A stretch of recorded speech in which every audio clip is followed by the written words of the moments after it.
Welcome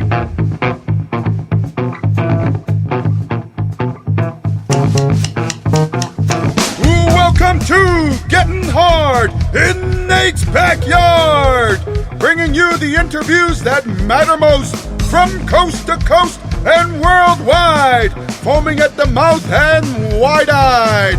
Put away your this and that. Don't forget to feed your cat. Whether you're hauling potatoes or lost in the jungle, turn up the volume. It's time to rumble!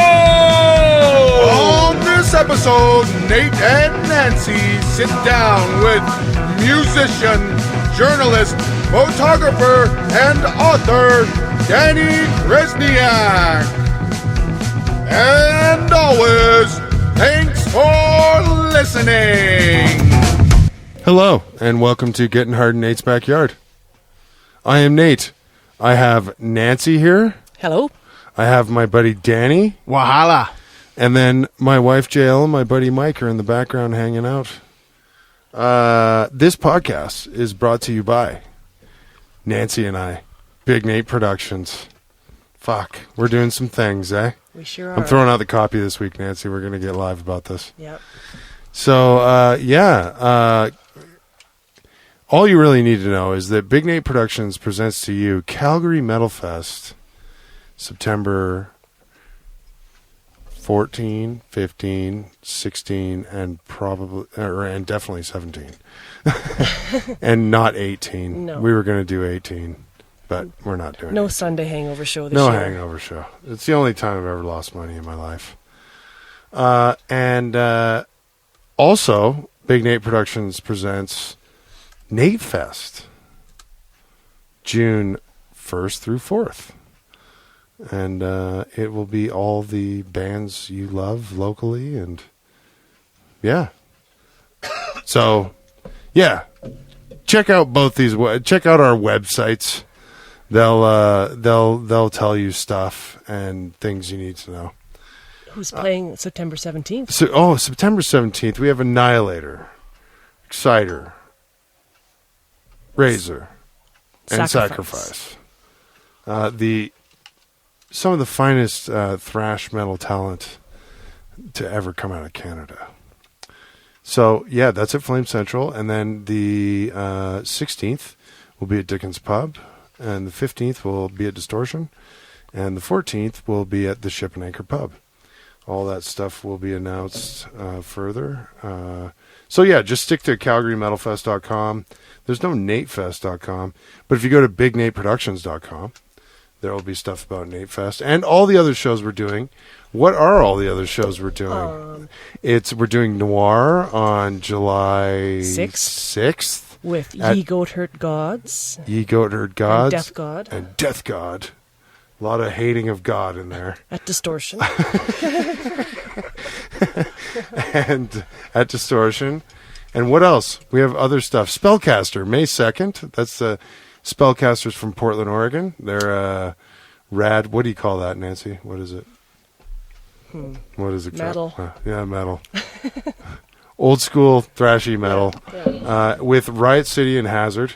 If you haven't seen those local bands too, they're fucking awesome. And you've probably never seen Spellcaster unless you're some kind of like avant-garde thrash dork. And that's at Dickens. Harley. Dan Neal.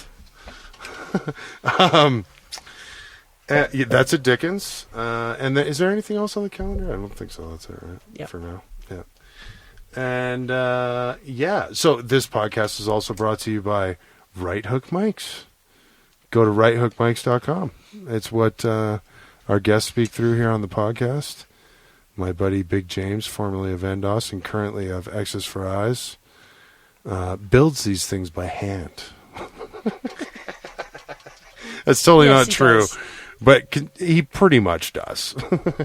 He doesn't actually make the components himself, but he doesn't smelt the cases. Yes. And what else does he do? A vat of Jägermeister. They just come out whatever color he wants. Pretty much. He just focuses on the Jaeger. And what's it called when you do the coating on these mics are all coated. They're powder coated. Yeah. He powder coats with Jägermeister. So. The man uses the stuff as currency. I'm going to say that. It's a great thing. Yes, it is.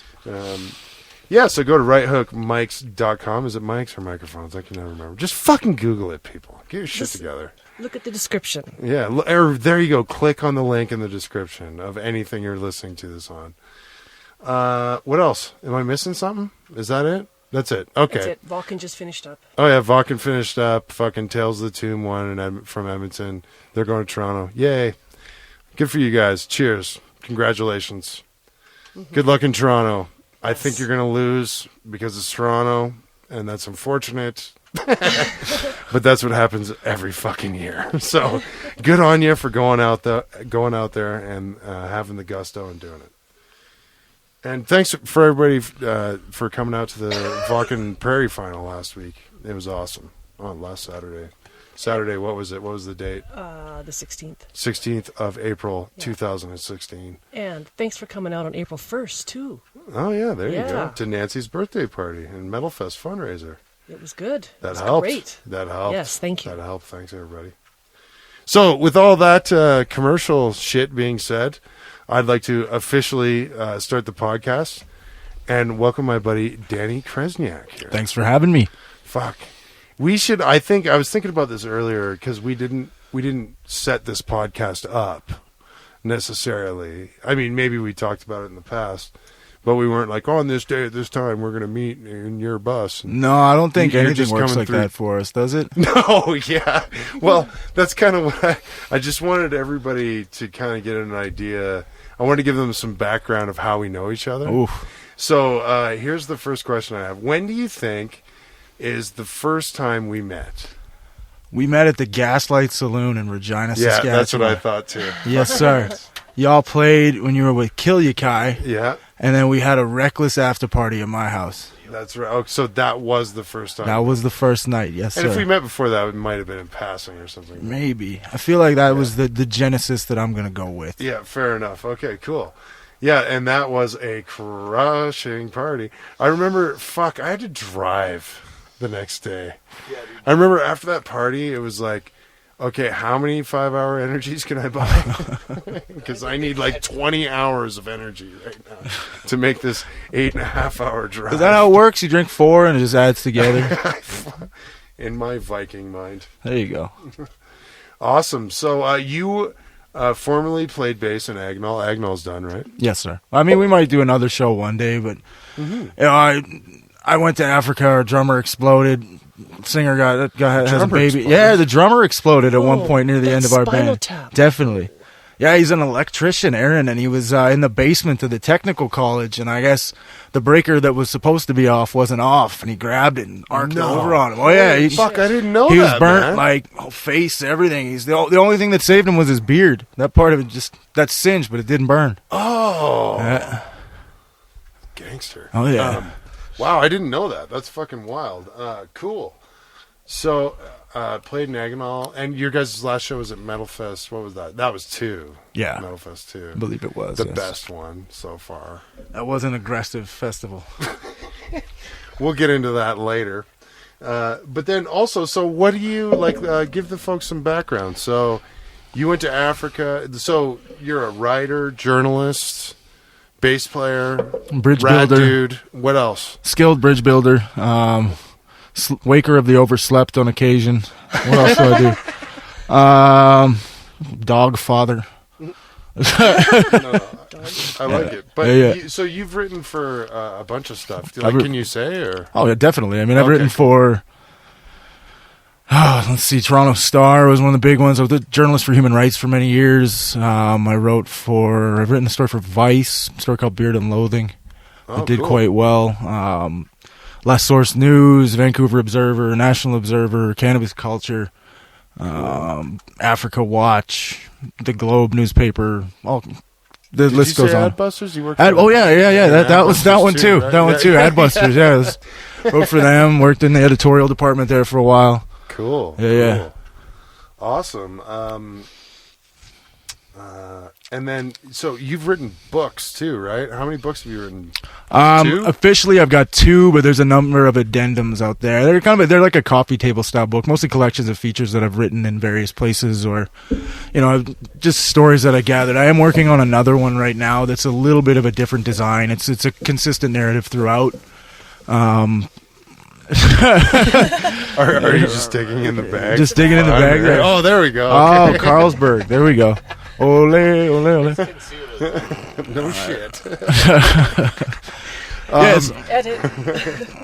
Yeah, so doing that, working on another book in my spare time, and also making my first foray into the fiction department, but we'll see where that goes and how long it takes. I think it was Hemingway who said that a writer is someone who has more difficulty writing than anyone else. So. Right. So it's a painful, loathsome practice sometimes, but it gets by. No, that's really cool. I dig that format of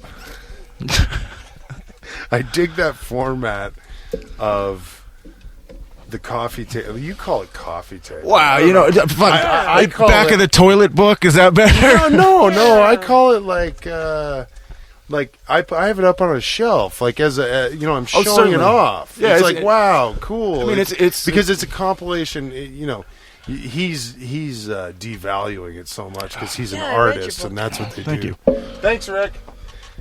And but you can see the pictures. Like you put the pictures with the words, Absolutely. which is really fucking I mean, cool. my style typically has been magazine, right? Or I've worked in a lot of different fields. I've done radio, I've done online journalism. I did a couple of TV stories. That took a while. I never really wanted to do it, but somebody told me I couldn't, so it motivated me to get there.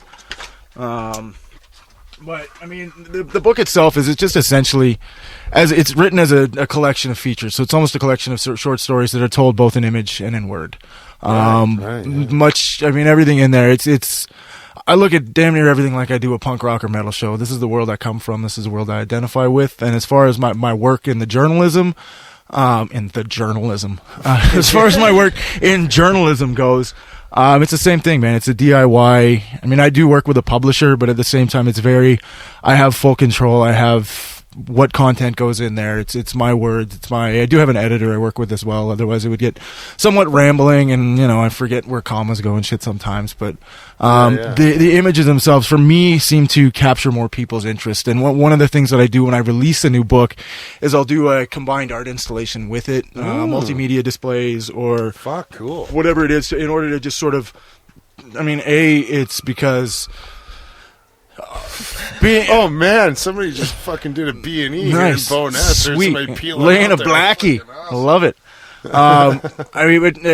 As far as that goes, it really is essential to. I mean, you're a musician, you're a promoter. You know that the more when you're doing it on your own, you have to really go full tilt. There's no half-ass in it. You have to go with every angle of creativity that you can find. And I mean, that's what I was going to say. There is diversify too. You have to do as many things within that as you can fucking do well. Absolutely. Right. I mean, especially like the climate in journalism and in writing in general today is not what it once was by any means. I mean, I've talked to guys who their first newspaper job, they were making like 60 cents a word. Well, the going rate for freelance is less than that now, and they're talking about the 70s. So, I mean, it is a hard nut to crack, and what you have to do is what I've found, because I'm not a person who fits well in a corporate newsroom where you're handed a press release from whatever institution of government or public, and then that's the story. That's news. It's whatever gets sent in through press releases, and that's not really my style. I'm more of I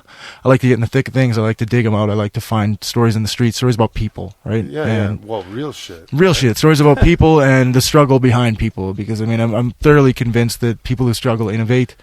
Rich people throw money at problems. That's how they solve them. And otherwise, when you don't have that option, people become very ingenious and necessity is the mother. Absolutely, of invention, a lot of my work has been in developing parts of the world, and I've found that time and time again. Yeah, cool. So, talk about that a bit. I'm bad at interviewing, so. Did you just go to Africa? Did I just go to Africa? Have you been to other places? I've worked around the world? many places. My first official experience as sort of international journalism was in 2009. I was in journalism school at the time, and I got a brief unpaid internship at a newspaper in northern Mexico.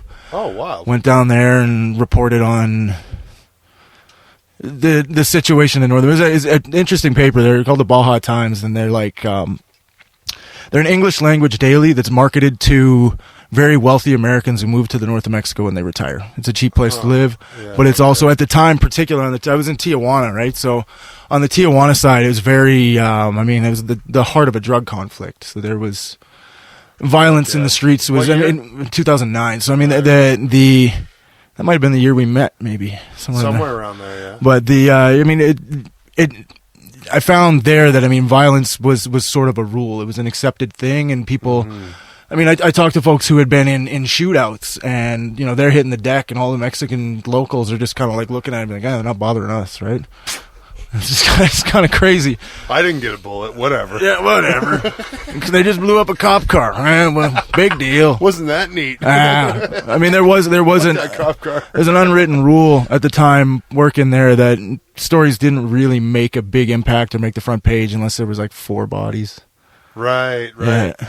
Yeah, because there was like crazy shit. They're like lopping 20 people's heads. 3,500 murders in 1 year. Fuck, dude. Divide by 365. Honestly, you know what? And it's like been amazing. Half a day. I had the good fortune to go back down to Southern California. I didn't make it to Tijuana last time, but what I heard from people is that it is reinvigorated. It has since, and you can draw a line between when good portions of the Western Seaboard legalized marijuana and California opened the doors to it.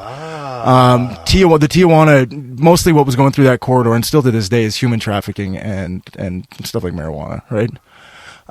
Whereas on the other side, marijuana is probably the most used. Well, that's the thing with weed, right? Is like there's people that do the blow and do the E and do everything else, but probably the most amount of it. Well, but the major difference I would see is that marijuana, cannabis, whatever you want to call it, is a plant that grows in the ground that you can grow in your basement. I know many guys who have 4 or 5 plants growing in their closet. So the idea of smuggling it, because it's not cost effective, and B, especially when you're moving it into a legal market, why the fuck would you, right? Yeah, it's so risky. And B, it's also it takes a lot of space, whereas a small amount of a harder drug like cocaine or heroin or pills or whatever, and where that goes through is the Juarez El Paso border crossing. So basically, okay, sorry. What happens there is your cocaine goes up the border and guns come down, right? Because Texas has very lax gun regulations. So, yeah, awesome. I just a quick aside. I remember hearing about some fucking. He was like I can't remember if he was the mayor or the chief of police or whatever. And he was right around there, like one of those border towns around El Paso. And he got fucking busted. He was bringing in like 28-foot trailers full of blow. Oh, of course, man. Like, fuck, man. Wow. It's just like, wow. Think when about you're talking about that's like 4 tons at a time. Well, think about it though. You're in a place where even if you are the chief of police, you make zero. Like you make no money. Right. You make 56 a year. That's the most. Either the cartel comes to you and says, "Well, you can try and stop us and we'll kill you, or we'll pay you this amount to just let it happen." Right. And it's a hard decision to make. Or a very easy one at the same time. Like when you're, it was an interesting experience. It was brief, but it was certainly, it was my first foray into the world of like intense journalism. Whereas before my goal, and there is some amazing stuff done in the music world, and I still love to work and write with bands, write about the metal scene, write about, but that was my impetus at first, was to get into concerts for free, take pictures of rock stars. And that's what I wanted to do. And then, I went down there and it really opened my eyes to the right reporting there's a great graphic novel called Transmetropolitan, and the character in it's Spider Jerusalem, and he's like a supercharged Hunter Thompson, which is crazy. But in it, he says that, with the right journalism, you can kneecap the problem. You can't kill it, but you can kneecap it. Right. And that makes it easier to take it down. Well, that's the Arab Spring, right? Certainly. In essence. Absolutely.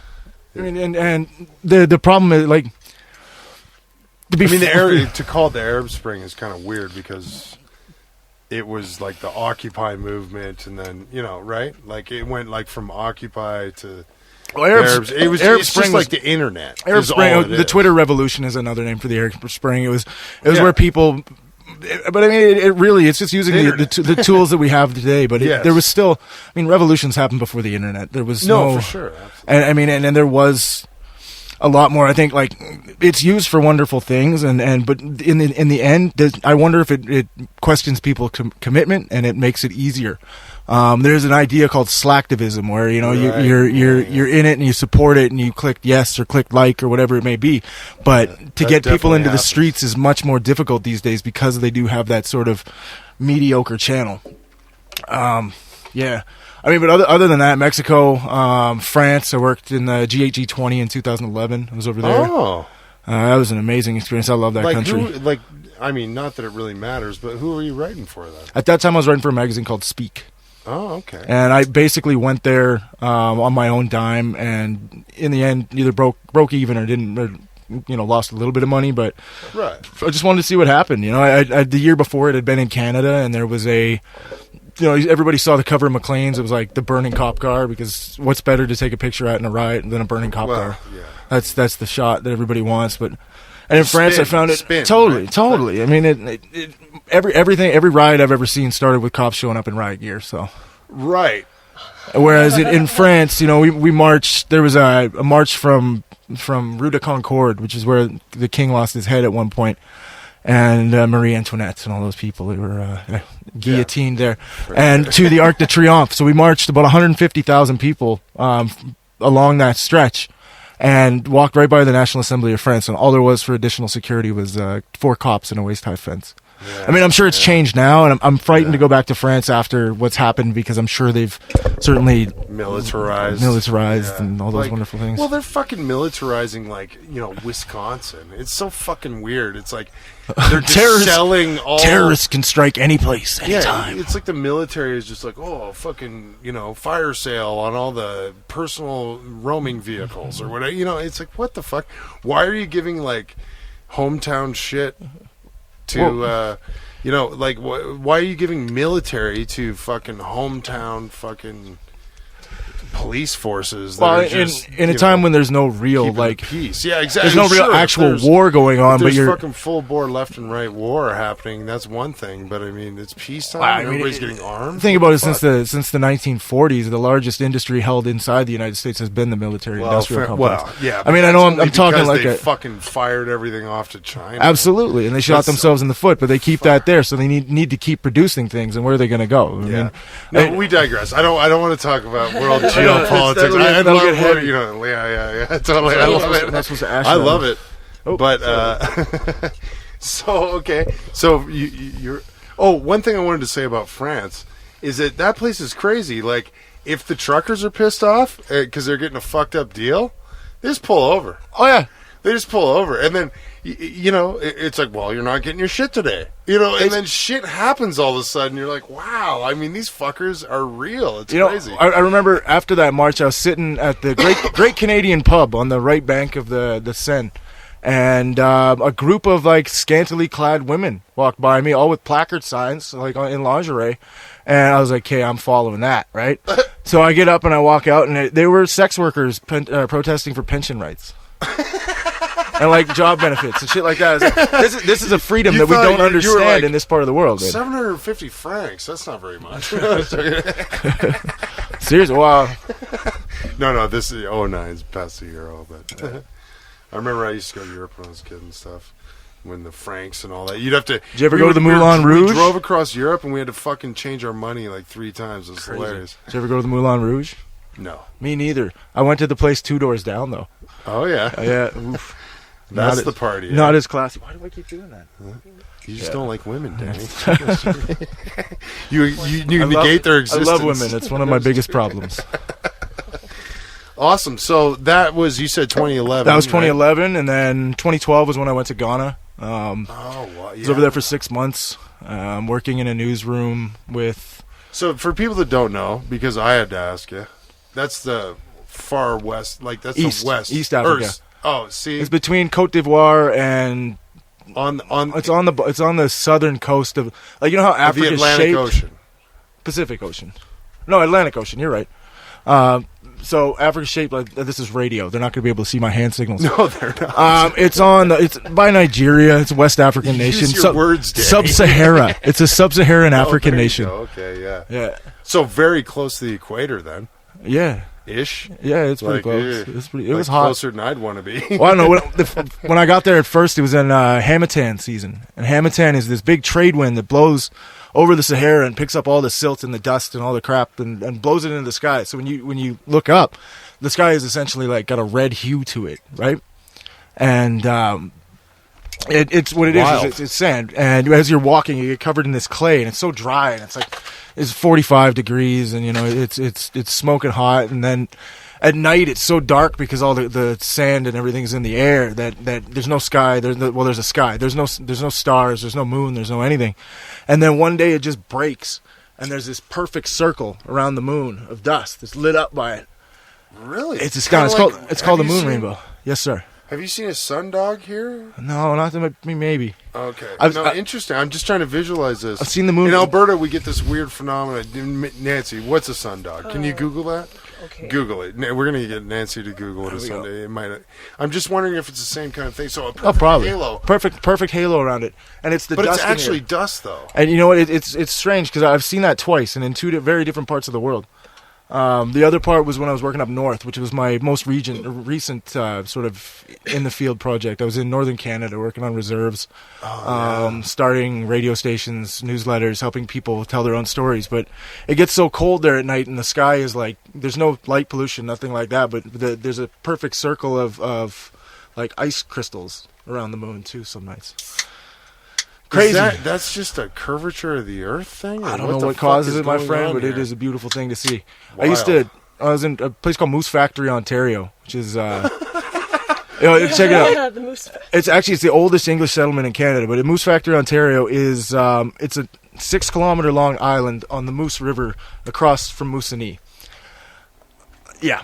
Moosonee is the end of the Polar Express train. Like that's where everybody's heard of the Polar. So that's where it ends. It goes from Cochrane to Moosonee, and Moose Factory is like it's a tiny little island out in a giant river. And at night, when in the winter, like in the really cold part of the winter, I'd suit up and like do my astronaut thing, putting on all my shit to go out for a walk and walk out onto the river itself. And you're on this channel island, so like there's all these other islands around. When you're out on the water, rivers don't freeze flat, right? Like they freeze jagged. Right. They freeze. It's almost like a suspended animation thing. Yeah. And I mean, you're walking out there, and there's nothing. There's like no light pollution, so the stars are so vivid that you can see the notches in Orion's belt. You know what I mean? Like it's all visible. Yeah.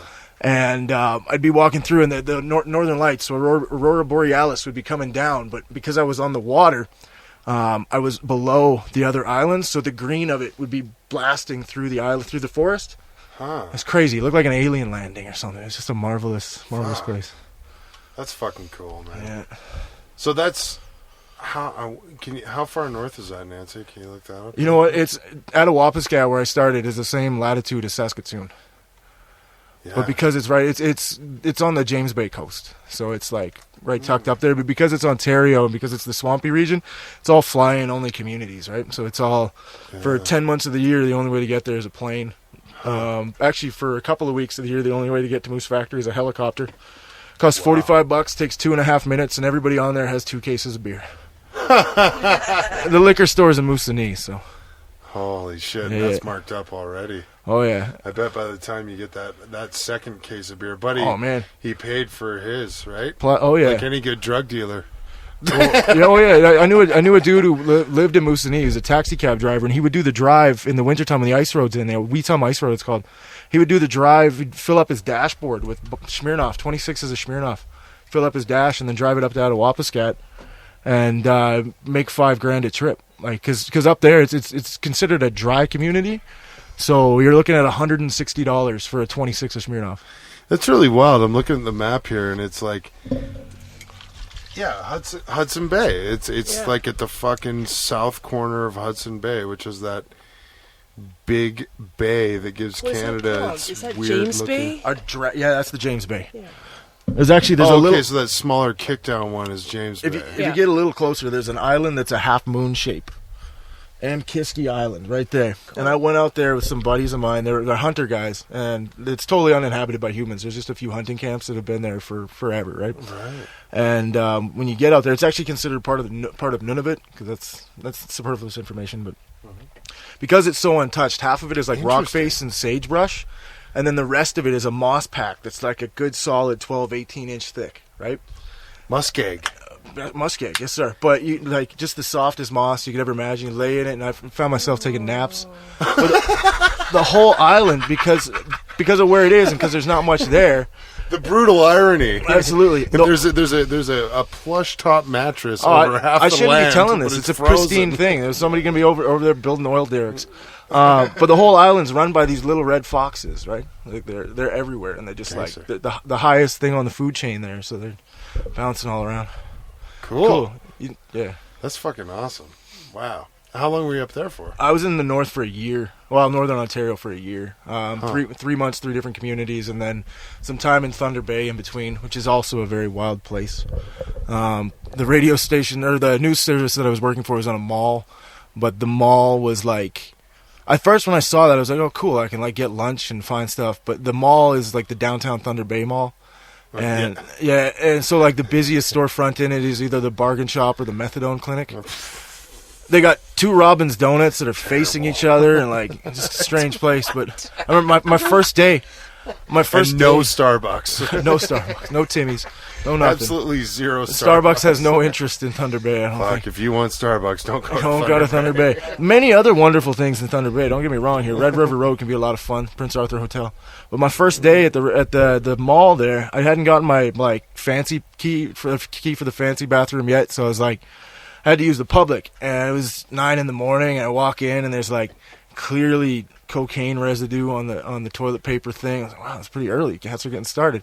And I'm sitting there doing my thing, rumping one out, and I just see work boots walk into the other stall, right? And clump, and then dude sits down, knocks on the door, or on the wall, like the cubicle wall thing there, or divider, and says to me, he's like, excuse me, would you have any use for some heroin?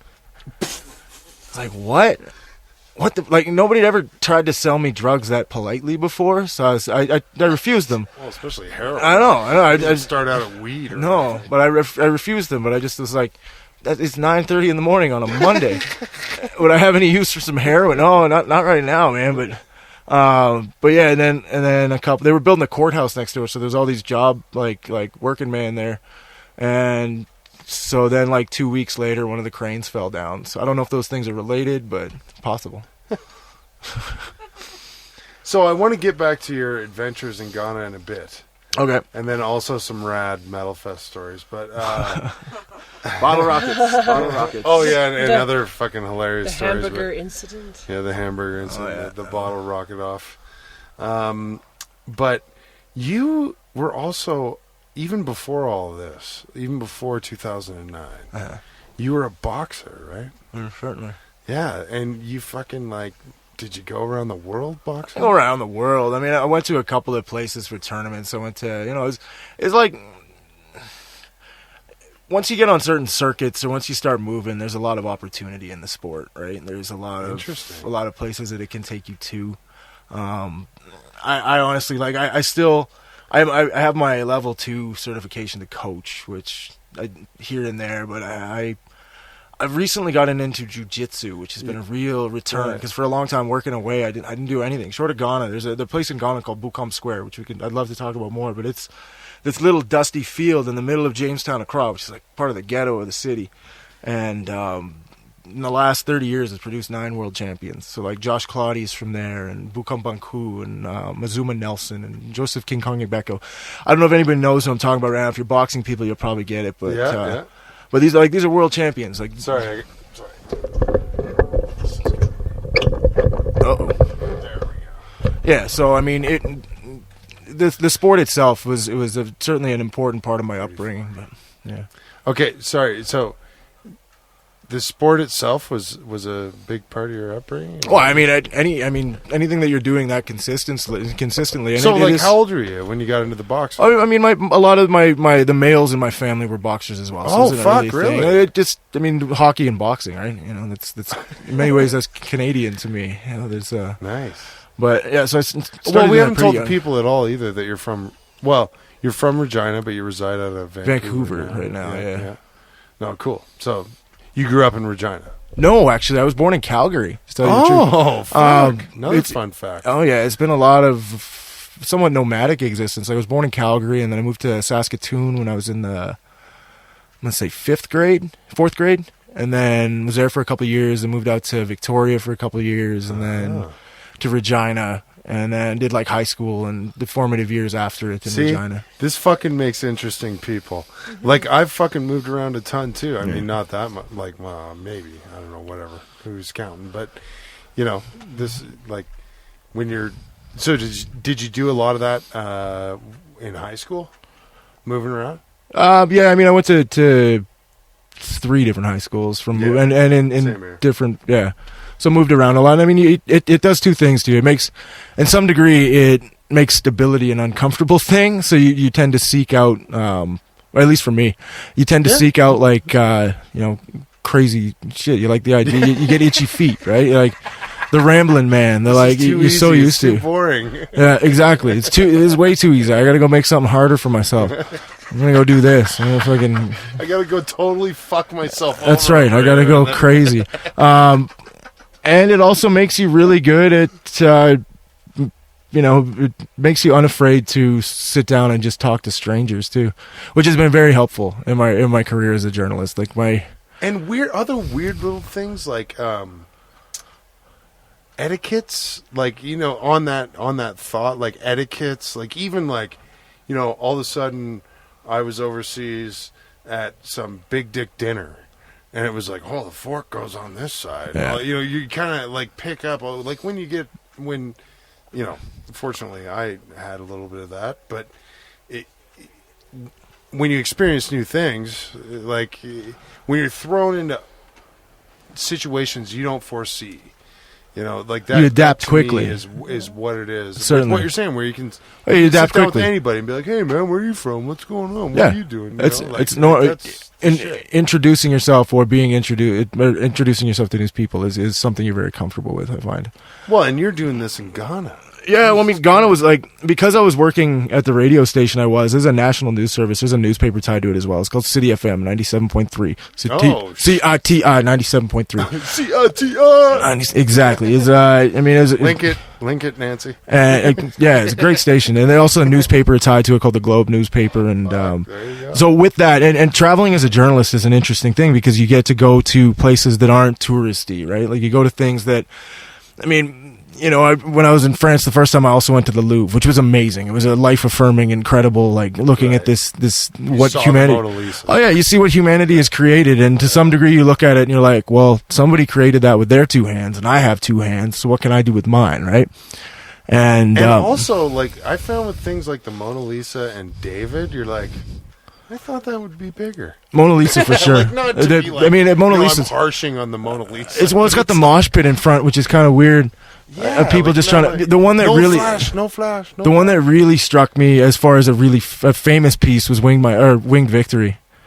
The statue is it's like 14 feet high. Leonardo da Vinci. It's a big winged headless angel. Oh, right when you're walking into the Renaissance section, it's under a big spotlight. It's absolutely gorgeous. Fuck yeah. But back to Ghana. So I mean, with that, I was able to go to a lot of. I would spend days in refugee camps. I would spend days at president's dinners. I was at the Miss World Ghana ball, sitting at a table with to go from refugee camps to president's dinners. And I'm talking within a day of one another. And I mean, at the Miss World Ghana ball, at one point I was sitting at a table, and across from me was Mayor Van de Pree, the mayor of Accra at the time, the Miss World, who was from Venezuela, Miss Puerto Rico, who I think was sweet on me, and I was totally fine with that. She was cute. And Chief Mandela, Nelson's grandson. Holy shit. So, I mean, you get thrown into these worlds, and you're like, wow, but I always felt more comfortable in the camps, in the places where people were just going through their struggles, and, in the thick of it. Like I said before, I find human ingenuity is a very interesting thing. Well, it's funny because, I mean, if you tried to compare Canada to Ghana and you slap them on top of each other, you and I would be living in the camp, right? Probably, yeah. I mean, that's you know what what? I mean? I lived in a place called Labadie Beach, and Labadie Beach is sort of a middle class. Like I lived in a compound house, and my neighbor worked at a bank. It was middle class ish, but the middle class is different there. We still ran out of water sometimes. We still, things happen, and I mean, and then down the street was people who lived in unfinished buildings. There's a real spectrum of circumstances in very close contact with one another. The exception to that being a lot of the expatriate areas. I mean, anyone who thinks there isn't money in Africa is completely naive.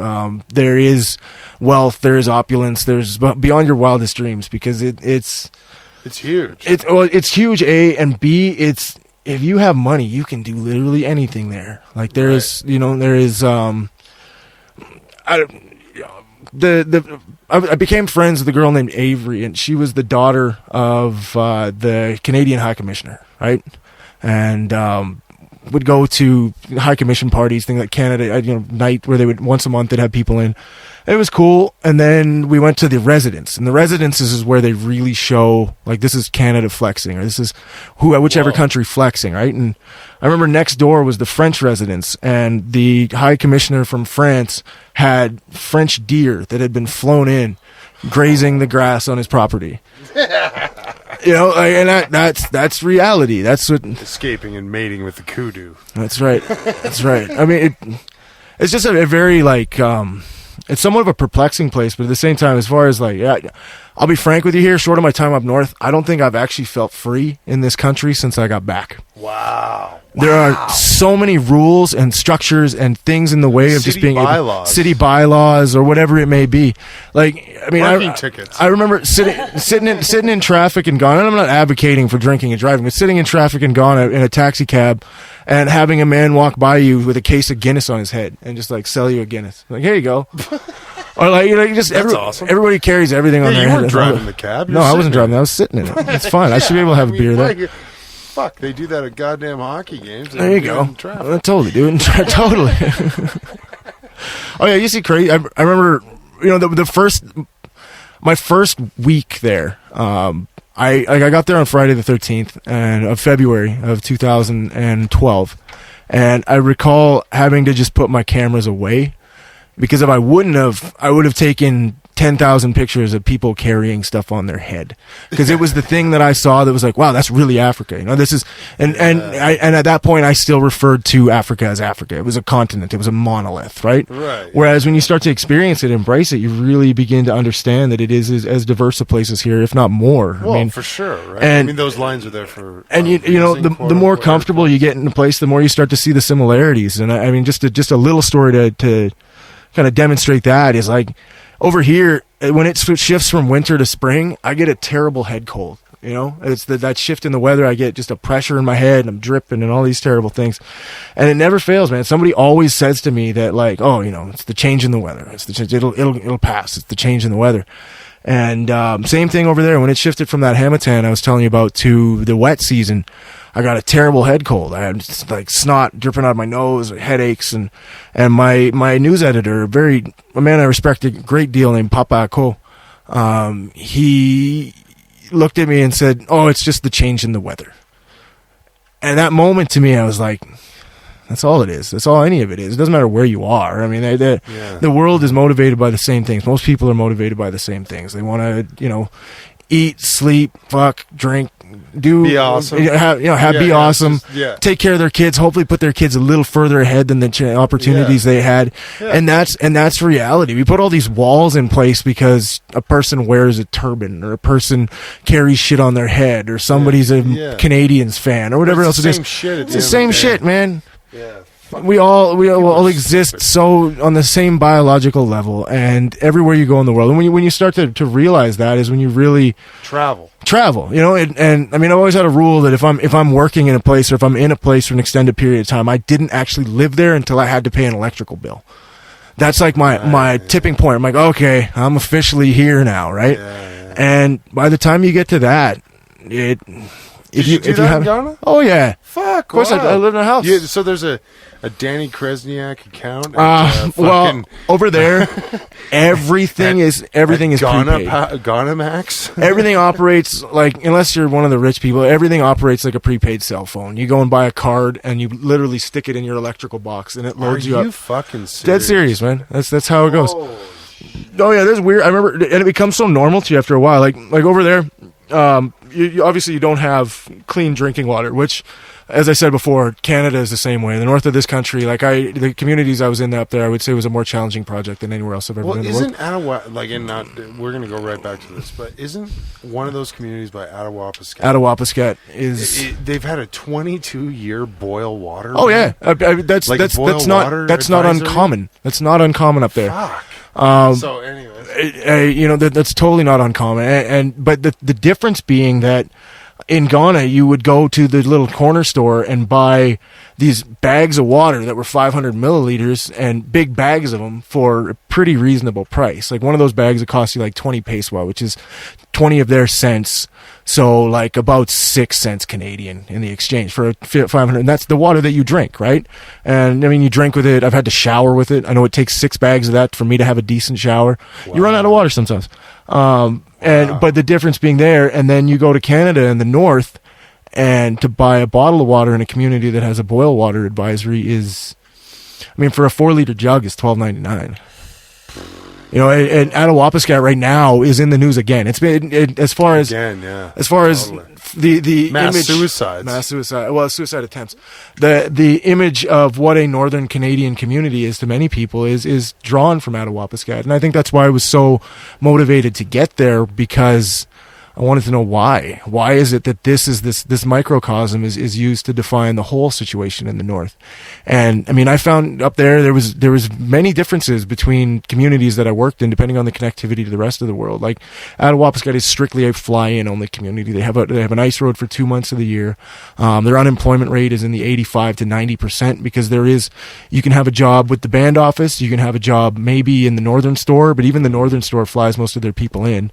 There might be a gas station you can work at, and then up there's a diamond mine, where like a De Beers diamond mine, Victor mine. Right, that's what they're stealing all the water, right? They're stealing everything. It's like a bad fucking A-Team episode. Oh man, you know what? And the interesting thing is, when De Beers builds a diamond mine in Senegal, they have to pay for all the public works. They have to pay to build the water treatment or whatever else it may be, because those things don't exist there. Whereas in Canada, it's expected that it should be there, so they get to slide by and pay nothing. All right.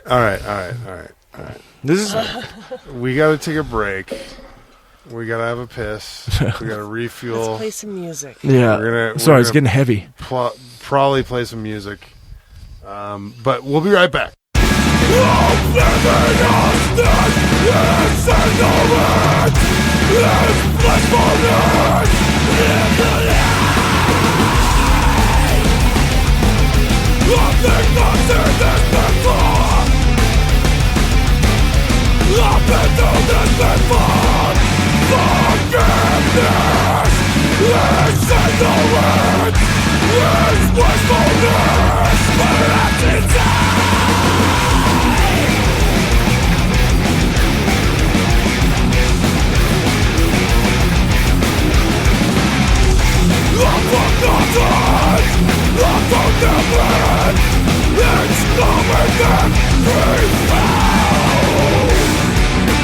Unless you're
We're back, and we have rad guests, radness of guesses, and so we're just gonna finish up a couple thoughts here, and then we're gonna throw some fucking rad Danny and Nate stories at you. So. What else should we talk about Ghana? Oh, because man. that was in the the coffee table book I got, right? Mm-hmm. Like that was all pictures and stories. What's it called? So people like plug it. Different Oh, drummer. there we go. Different drummer is that. I mean, that Selected works of Danny Kresnyak, Volume 2. I mean, there's all kinds of things in there. It starts. The first story is actually myself and Mr. Luke Hart, also from the band Agonal, drove to The legend. Oh God, we drove from Regina to Lancaster, Pennsylvania, for the U.S. National Beard and Mustache Championships. Oh, okay, good. I wanted to touch on this. You have such an epic beard. And so you have you were in the you guys I were wasn't in the competing. beard club. Oh yeah, we're In- Beard Team in Canada. Regina? Oh, yeah, we got okay. I'm Beard Team Canada. I'm one of the founders of the Saskatchewan Beard and Mustache Club, and I'm part of the Vancouver Facial Hair Club as well. Wow! Oh, yeah. you've infiltrated into Coast the to West coast, baby. Oh shit! Basically, we just meet up on every other Wednesday, and then But play I just bourbon noticed bingo. today hanging out that you cut your beard. I did What, actually. like a year ago? No, tops? it wasn't that. Well, I cut it after I got back from the north because my facial hair froze so many times in there, and I had the braid that it just took this weird natural curve all the time. Right, So I it was stuck that way. hacked it off. Yeah. Yeah, fair enough. Yeah. Because you had a fucking braid like down to your belly button. Yeah, of your yeah. beard hair. Yeah, like that's fucking wild, man. I don't know if it was that long, but it was pretty long. Well, getting around there. Anyways, okay. So Ghana. Well, like what else? So you were writing in Ghana, and I was working in a newsroom. I was working with local journalists, national journalists, to help them create feature length stories based on human rights issues. But I mean, the diversity of content. Like I did everything over there from. Like I said, living in camps and doing that kind of thing too. so you were writing about that. Yeah, and I mean, I got the chance to hang out with the Italian National Circus for a while down there. That was a lot of fun. They're crazy people. That's in the book, right? Yeah, that's in the book. There's some very That's fucking great, man. That book is fucking awesome. I love it. yeah. Cool. So and then, so the Attawapiskat stuff. That was again. That's you that brought you there, right? You you wanted to report on this, right? Well, yeah, but I was working with a group called Journalists for Human Rights at the time, which is they're the largest media development firm, or the number one media development firm in Canada, because they're the only media development firm in Canada. But they do some pretty intense work. They work in, good swaths of West Africa. There's some work that's been done in Middle East, and what we do essentially, or what they do is they help turn, like they just wake up media a little bit more. They help create functional human rights reporting. It's called rights media, and just try and get the stories out there that are going to make a difference. So I mean, while I was in Ghana, for instance, we worked on stories that resulted. There was one story on a place called MH37 called Gutter Gardens, and it was a hospital that had been built by the British during the Second World War, when it was Gold Coast still. It was a British colony. And it was where they would take soldiers off like the North African front who were injured. And while I was there, we were there on a different story. It was a big vehicle accident that happened. And this doctor just came up to us and was like, "Oh, you're journalists? You want to see how it is to work here? Well, I'll show you." And he took us out back. And what had happened was the hospital there, keep in mind, is a concrete compound with there's goats and chickens wandering around. It's not a hospital that you would think. I remember in the trauma unit watching a man hold his skull cap on once. Another heavy story. Wow. Jesus. Fuck. But shit's real. But so what the guy told us was that essentially they'd been digging out back of the hospital, and they broke the pipe that took all the waste from the maternity ward and the surgical area and all that, and like the trauma to the treatment tank. So what they did, rather than fix it, was they just started dumping it into the open gutters of the city around the hospital. Why not, right? Well, I mean, like many places, it operates on open gutters, Easy button. Well, yeah, totally. And shockingly enough, shortly after that, a major cholera outbreak happened in that area of the city. Weird. Yeah, I know. You can't quite draw a line from one to the other, but you kind of can too. Yeah. But yeah, so we did this piece, and eventually the city, the newspaper we worked with was very It was a business-to-business paper, so they would only print, say, 10,000 copies per issue, but they would go to the bank or they would go to the State House. There was a lot of very big people reading it, and that piece got the city held an emergency council meeting, and they demanded that the hospital redo their entire drainage system. Oh wow! Well, fuck. Which was pretty cool to watch happen. I mean, you could really touch journalism as it happens there, and I mean, Yeah, right. that's one thing I found in the developing world more than here, because here a lot of times you're doing day-to-day news, right? And it's often a news cycle that's very much like, oh, what are we going to do today? Well, are they still talking about fighting in hockey or whatever it is? Like, it doesn't have that same substantive value. You're not meeting the affected and the accountable people in the same circumstances. So over there, you can really touch and watch it happen. So, like, there was that story. There was another piece we worked on that I was working with a group called the partnering with a group called the EPAWA over there, which is the Enslavement Prevention Alliance of West Africa. And we were, I mean, it was heavy, and my former employers with JHR probably wouldn't be too happy that I talk about this, but we were doing like undercover stuff. We were going into they work a lot with like child prostitution, trying to pull kids out of situations like that, and so we were, watch cameras in brothels, essentially child brothels, and we got wind of this story about in the camp, Budubaram refugee camp. It's going so deep. Budubaram refugee camp. There was an orphanage that was being run as a child brothel, and That is so fucked. but the journalism and the work that was done coming out about it did eventually lead to the place being raided and the children being pulled from the circumstance.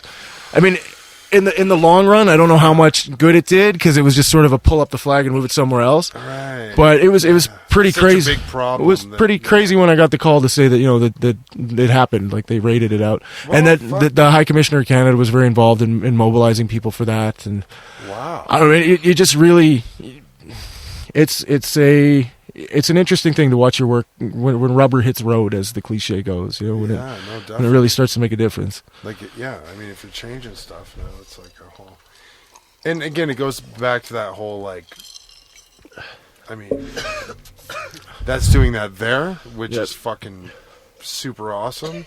But then it's happening, like, on a bigger scale, too, with, again, the Occupy and their. Oh, yeah. and Absolutely. Like, it's fucking cool that it's all, like, shit is actually, changing, hopefully. I mean, hopefully it's really changing. Yeah, even if it's not, it's good to stand against an evil tide, right? I mean, Evil takes over when good men do nothing. Exactly, right? exactly. So, I mean, And at I least mean- there's good men doing something. Right? and there will be instances where you feel like you're not sure you can do it. You're like, I'm not sure that I can keep pushing against this wall, and then you get a little crack, and once that crack happens, it motivates you to keep hammering away, right? Like I read a story the other day about how the Berlin Wall fell. And how the Berlin Wall fell was one day a dude walked to the wall with a chisel in his hand and started hammering away on it. And then a bunch of his neighbors came out with chisels. Ronald Reagan. No, but a bunch of other Not dudes the came out. actor, Ronald Reagan. Totally. This is the first Trump, you fucking assholes. And I mean, even from that same angle of journalism, like, a lot of people forget that the Watergate, which brought down Nixon, started out as a story about a break-in in a hotel room. Right, yeah. So, yeah. this is- Well, I mean, yeah. I'm going to the media. Yeah, Right? exactly. So, yeah, that's a big thing, right? Like, no, it's cool to see that because, it's funny, like, journalism, music, lots of, like, the internet has affected things where it's, like, kind of fractured it, right? Where it's like there's more of it, but it's like little streams of more of it. So it can be weird. Like, I'm speaking more really in the music sense, where it's like it's decimated the quote unquote record industry. Oh, yeah, I mean, which I don't think is a bad thing, really, because No. I think those guys are just look, like cocaine pigs. Look who, what who it's fucking just need whores constantly. Like, you know what I mean? Like, how much cocaine do you have to do in one night? Like, we're setting a record. Yeah.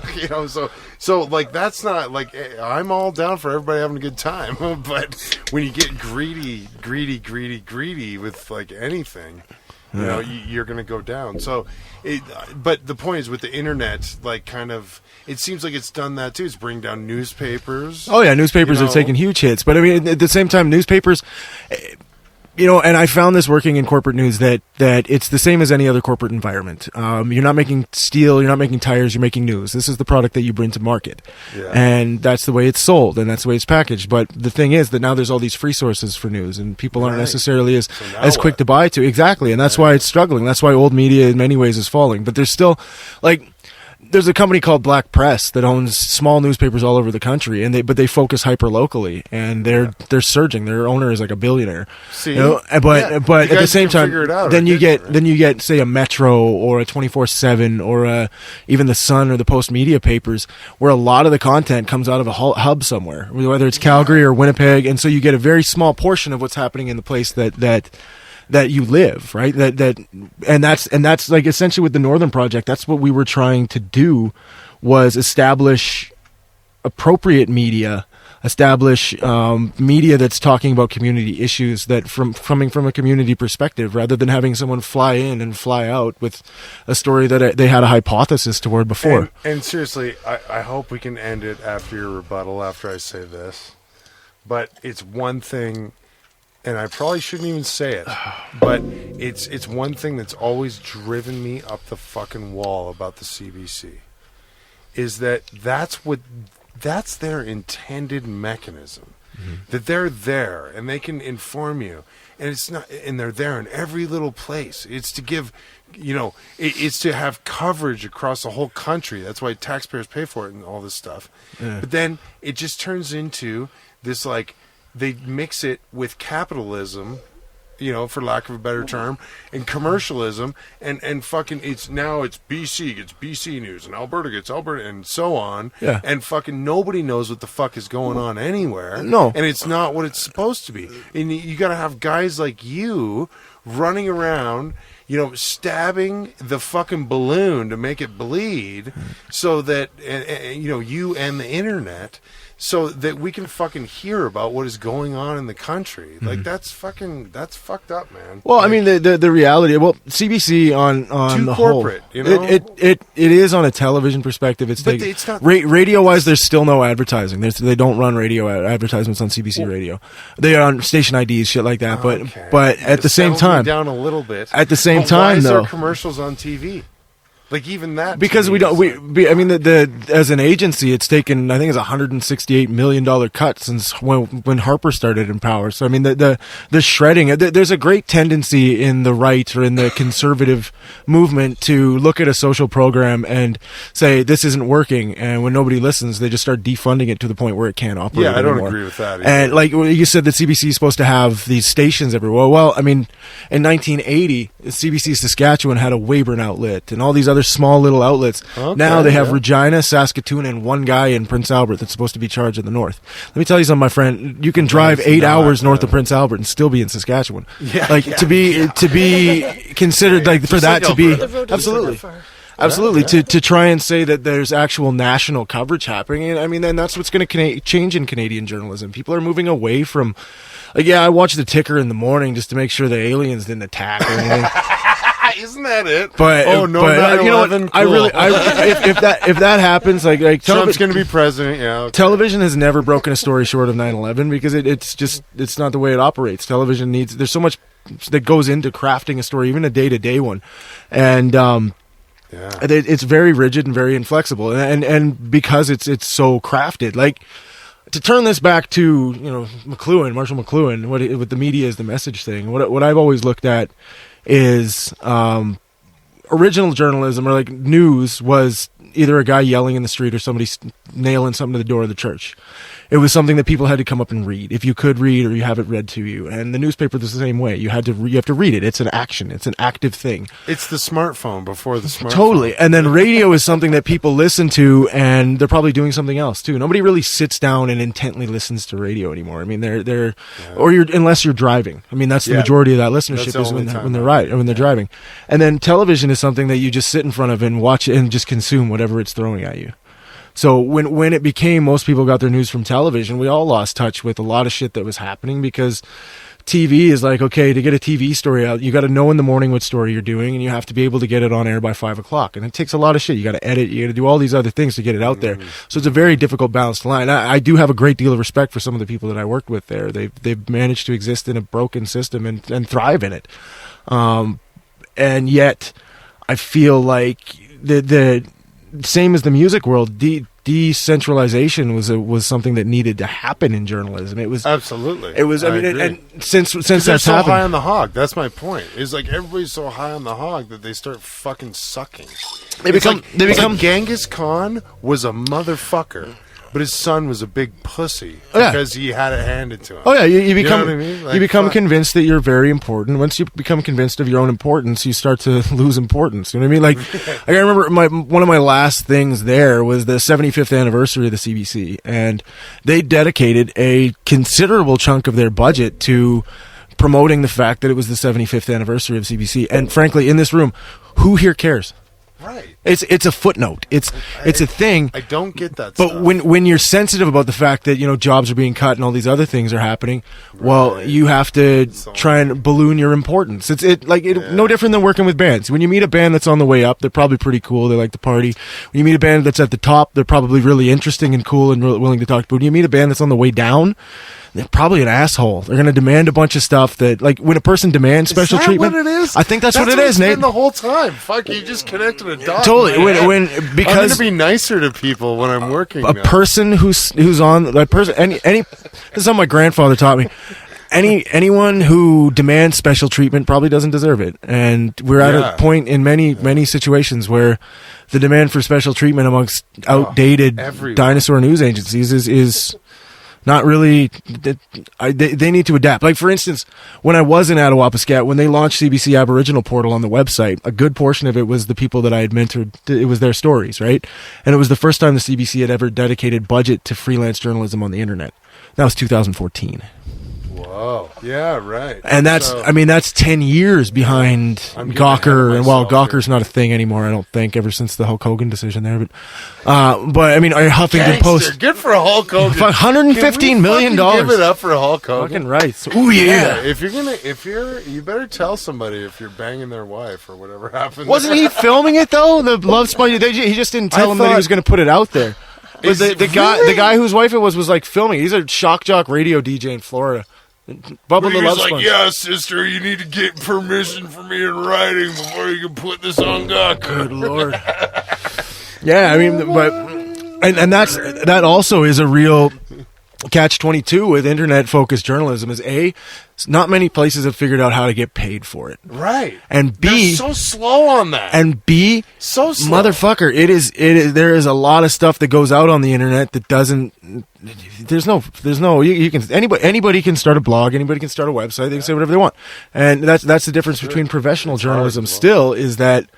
It requires any professional field requires accountability. That's what the difference is, right? And the internet is not accountable to anyone, which is a wonderful thing. It's fucking frontier, wild, wild west shit, and I love that about it. But at the same time, it's like, well, anyone can publish anything. You know? It's given everyone a voice, which is a good thing. But I feel like look at us right here. It's the awkward. Yeah, look at us.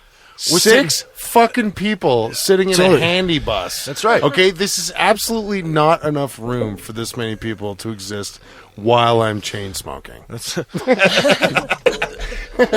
and I mean, it used to take. So that's, to me, that's the internet. The internet happened, and it's like, guess what, humanity? Oh yeah. Plop! You've been put in a bigger fucking fish tank. And I don't mean better figure it out and don't blow yourselves up. I don't mean to be a used to motherfucker, but at the same time, it used to be that the amount of shit that it required to do something like this, to put out any sort of broadcasting, was so technical and so much equipment based. And like now, you can do it with a laptop and a microphone. I know you're doing it right now. I'm doing it right now. I'm half drunk right now too. Well, yeah. I'll be honest. I was half drunk for a lot of my career, so CBC. Well, we're going to get into that a little more in a minute.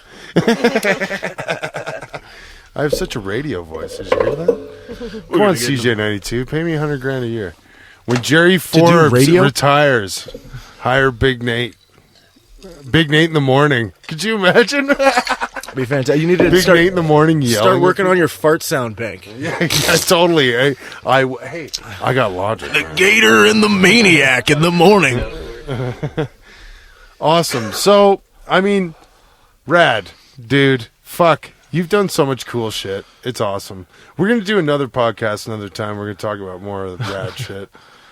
But I think now we should get into some rad stories, some us stories, some shit that happened to us. Has the statute of limitations worked out on all these things? Not. I think whatever. we didn't murder anybody. No, nobody's dead. There was some explosions. Just mad neighbors. That's fuck all. I showed that guy a thing or two.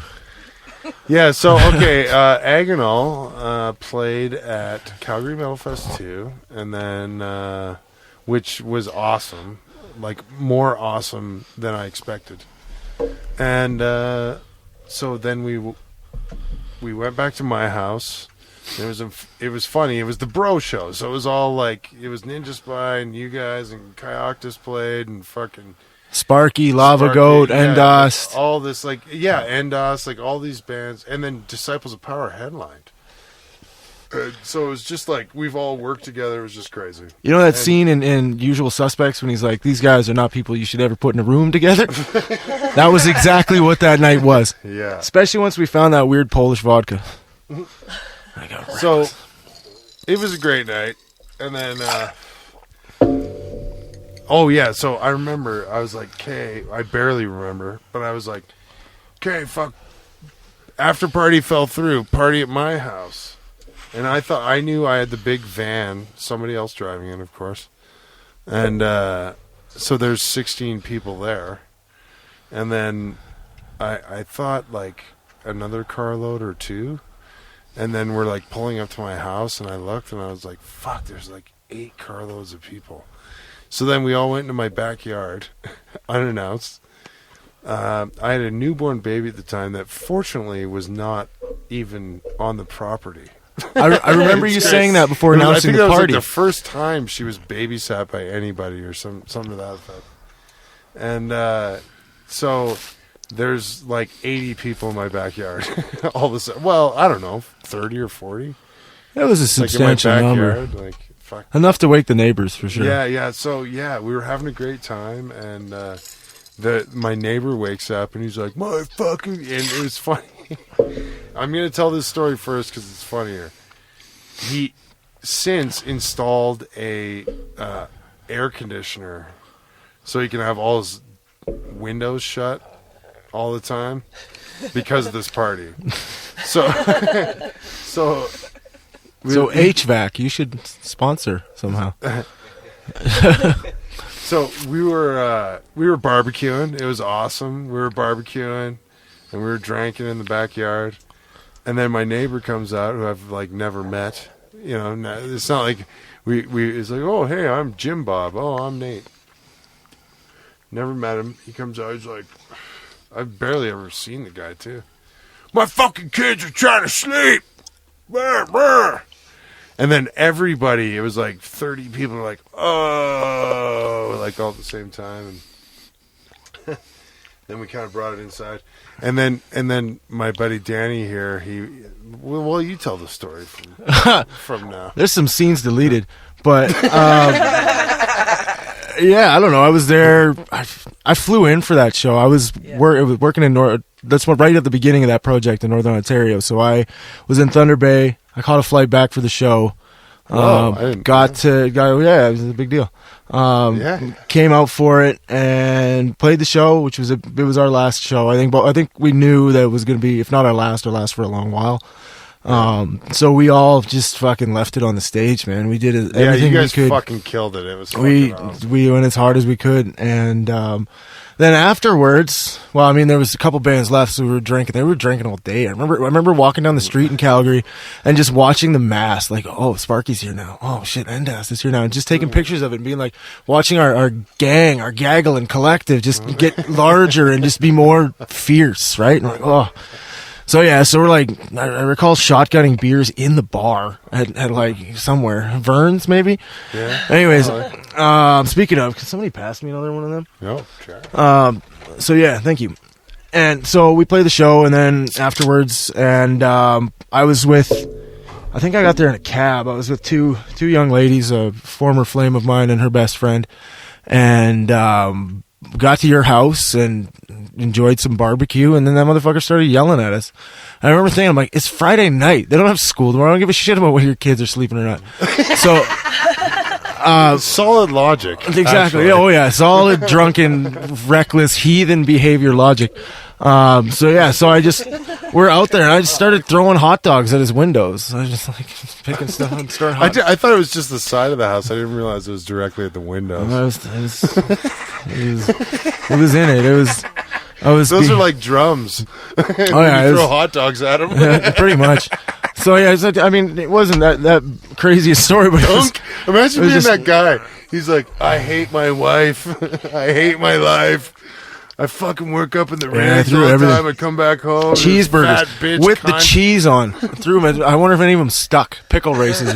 Yes, that's what I heard about. Man. Was that there was fucking cheeseburgers, like 20 cheeseburgers. I don't know, man. Sometimes when the liquor was in control that night, bud. But yeah, I love it. That's exactly what honestly that is my favorite thing about you, Nate. Is that every time I think you're gonna be mad, you're like so in. We're gonna tell the other story. We're gonna tell the other fucking story now. So, Agonal was on a short tour with Lava Goat, living the most reckless existence any human being ever should. Just being out of hand. That was one thing about that band, is that we played some tight shows, but the party level in there was I'm gonna say unsustainable. But fair enough. Like how everyone made it back alive from that series of shows is a question. Like, it's not like you guys had a juicer in the van. Oh god, no, we weren't Dillinger escape plan chin-ups or anything. No, we were in it. We used to have a rule in the band that you could only drink straight liquor in the van because we weren't stopping for you to pee. So you had to drink straight whiskey or straight whatever. Oh yeah, terrible. Fucking Canadiana. Oh yeah, it's fine. You stop in North Battleford at the Mosaics. Oh god, the Mosaics in North Battleford. There's on the outside of the North Battleford liquor store. There is mosaic tile pictures of chiefs. So that was always a joke in the middle. Like, whoa, we're gonna go see the mosaics. We're gonna check out the art. So then we go buy liquor. But anyways, so. We played a few shows, and then we get to Calgary to play a show. Was that Exit Strategies CD release? Oh, or was that a different night? It's a bit of a blur. Yeah, good portions of years are. But so we play this show in Calgary, and Nate is working at a place called Slaughterhouse Studios at the time. Oh, and there is a place rehearsal and recording. shscalgary.com. As soon as you get across the border into Alberta, there was a gas station that also sold liquor and fireworks. And so I, of course, bought a considerable amount of bottle rockets. And by considerable, I mean by cases. It was like, so you give me a deal on a gross? And so I bought a shit ton of bottle rockets, and we played the show, and we're getting reckless, as we had a tendency to do. And I just got to get in here. So I would only, at the Slaughterhouse, I would never just bring the whole bar back. No. I would do that if there was some out of town, going on, and it was like, fuck, you got to see this place. Tell all your friends. Oh, the place was killer. And fucking, and let's have a couple. It's okay. It's all good. So, anyways, continue. Yeah, so we get to Slaughterhouse Studios, and I've been drinking. We'll say that much. And I recall that I have a considerable amount of bottle rockets in the van. And I'm like, okay, cool. So Donnie and I don't even Turner, wander out to the van and we got 2 cases at first, 2 cases of bottle rockets. And we're just blowing them off outside the place. We're like, and Nate comes out and he's like, hey, who's blowing off bottle rockets? And Donnie and I are both all like, scolded children, like, oh, we're sorry, it was us, we won't do it again. He's like, no, give me some. So now we all got bottle rockets, and yeah, it was definitely because Lava Goat was there that time too. So we're inside the venue, and it just cracked off into World War III of bottle rockets. We're shooting them at each other in there. That was part of it too. It was like, well, let's fucking bring this inside. Like, we can't be firing this shit off out here all night. Let's bring it inside. Let's bring it inside. It's soundproof in there. It's a recording studio. There's nothing we could damage shooting bottle rockets and then randomly at one I remember another. you just funding both sides of the war. It was like, Oh yeah, here you go. I was America This in the room. isolationist period. Certainly Oh, here here is historical the reference. pool room. Here's the pool room. Here's a bunch of bottle rockets. Oh, Yeah. what are those? Oh, here. Beep. I remember having one go off like here next to my head at one point, and then Oh, man. I also remember People being like, one guy got in the cheek. I remember, how many can I put in my hand at once, right? So I had like 9 bottle rockets in my hand. I'm blowing those off. This cat Yeah, was there too. And it devolved into a fucking like. Oh, it was fucking Armageddon. war. It was A war. Armageddon. It Fucking was bottle horrendous. rocket war. Yeah, so we were just shooting bottle rockets at one another. And then it was so much fun, and we were partying so hard that after that happened, I'm pretty sure I was just like, everybody get the fuck out of here. And Yeah. then we all left, and I just Left. walked out of the door and locked it. Like, didn't clean up one bottle rocket. Like, I left like 4,000 bottle rockets on the floor there. Anyways, needless to say, that's why I don't work at Slaughterhouse. Years later, well, you still kept maybe getting one of the well. small reasons. It was but probably a one of year million. later, something like that. I was on my way down to California, Tijuana, and you took me to Slaughterhouse that night. I met you there with Therese and Jesse from Ken Mode. You don't remember that? It was Christmas time, Christmas-ish, and Slaughterhouse? at Slaughterhouse we met there that night. I remember getting beers out of the pop machine, and the owner was there, and he's like, "So you're the bottle rocket guy?" It's like, Yeah, awesome. See, it wasn't immediately after that I got fired. no, it was a while. It was a year and a half. It was the first straw on the camel's back. It was a That heavy was straw. a dick move, but it was awesome. Fuck, I mean, I wouldn't trade that. Oh, for it the was world. fucking fun, That was guy. one of the coolest things that's ever It happened was to me. so fun. Yeah. Yeah, fuck. That time at your place there was just off the handle too. Yeah. But fuck, Danny, awesome man, a pleasure. Thanks for being on the podcast. We got to do another one. Yeah, definitely. Whenever you're like when you're coming through town again Okay. sometime. Yeah. Let's do it. And really, thanks for getting hard in Nate's backyard. Cheers, man. Is there anything you want to plug? Anything I want to plug? I don't know. I got a bunch is of it- shit going on right now. Like I said, I'm working on a couple of books, but I mean, work wise, So can you buy your book on fucking Amazon or what?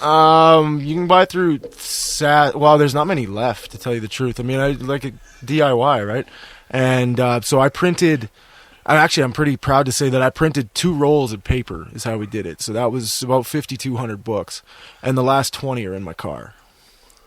Wow. So, and that, I mean, I you did mean that. your El Camino? My El Camino, and that was strictly done on the road, man. That was like there was some sold out for a while. It was sold out of Urban Outfitters, some web Really? sale, yeah. And then, Holy but most of it fuck, was good for you, like I toured on it like you would a punk rock record, man. I did speaking and like speaking engagements, readings in fucking everywhere from 4 people showing up in Brandon, Manitoba to 200 in Montreal to going to journalism schools and talking about the work, talking about what I mean. That's cool. Yeah, so I mean, it was an interesting experience. I do, to some degree, it's like okay, I want to. The next one will be coming, and it's like you always want to talk about the work you're doing rather than living in the work you did, right? And so, Well, I mean, the people you're talking to right now have fucking no idea who you are. true, absolutely. So it's like I'm trying to tell them how thank you for rad that. your book is. Thank you for that. And so yeah, man, I mean- so I have volume 2. Yeah. Is there where's There's the a- volume 1? volume Is that 1? sold right out? Is that well, like the fucking I'm going to classic? quote Mitch Hedberg here with a little bit of a paraphrase. Mitch Hedberg's first record, he used to say that the only way it got into stores was if he it went into the store and left it there. And that's kind of how the first book was. But it did, what it did was it gave me the portfolio I needed to enter the bigger world. Cool. In the time since, like you had the holding power to account thing. Like I've had the chance to speak to a lot of people about the work and hopefully at least connect with them in some degree. Some of the stories that I found over there, that found me over there, were Right. so That's what deeply it really affecting. is. It right? found you. Yeah, I mean, you're just in the Fucking nuts, man. like. I mean, short story. There's one that there's been an update since, but one of the people I met over there that affected my outlook more than anyone I've ever, or close to anyone I've ever met, certainly doing the work, was a man named Francis Agieri. And Francis was, when I met him, he was suing the government of Ghana because he'd been falsely imprisoned. And that is so simplified of what he went through. He was about 45. No, he was about 40 when I met him. And when he was 21, he had been on the beach. He was a motorcycle mechanic who had a wife and a kid, and went to the beach to buy fish one day in Jamestown, Accra, which is like the Christian ghetto of the city. And while he was there, the police showed up and did a sweep of the beach where they arrested everyone. They arrested 58 men in suspicion of one crime. A rich man had been essentially mugged in the community, and so they arrested everyone. And when you arrest 58 people for one crime, you have no one who did anything. You're just grabbing poor people, right? Mm-hmm. And Francis, they took him to the cell, like the holding cells in the police station, and beat him up and did everything else that they could to try and get him to admit that he'd been part of this, and he wouldn't. But another guy pointed the finger at him and said, "Oh, it was him," right? Just to get himself out of trouble. And Francis was then taken. Never saw a judge. Never charged with a crime. Nothing. And he was taken to a place called Insawam Maximum Security Penitentiary. And just to give you an idea, you said earlier that this isn't enough room for you when you're chain smoking. Well, I just thought of Locked Up Abroad. Oh God, I came have you ever close. watched that show? I came close once. If you want to tell that story I after. can't even imagine. I got locked up in Vegas one time. That's a whole nother story. In my underwear. Well, that's exactly Francis. I would just because puss right out right away. Because he'd never been charged with a crime and they didn't have a file on him, so they threw him in the remand unit and forgot about him. And he did 14 years, 4 months inside. In Insawam. And Insawam is like in the remand side. Like I've been there. I've smelt it. And a cell will be 10 feet by 20 feet square with 100 men living in it. Whoa. And your toilet, like some of the newer units have one toilet.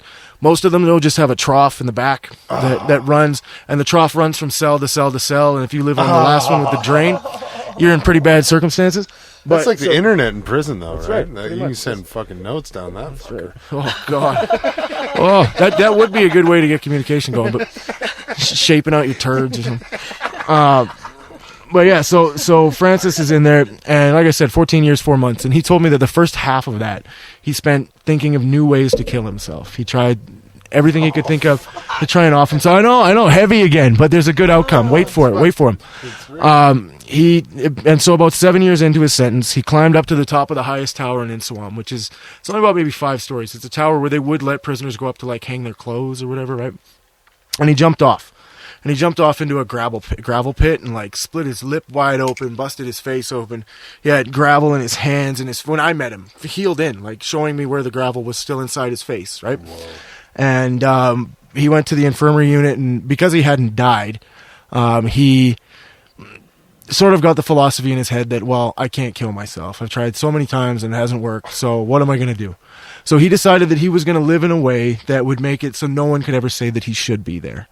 And the first thing he did when he got it, because he'd been there for so long, he became the cell captain of Block 1, Cell 9, which was his cell. And as the cell captain, his duty was like to speak to guards, to air prisoner grievances, whatever it may be, right? Like he was the leader of the cell. He was the spokesperson for them.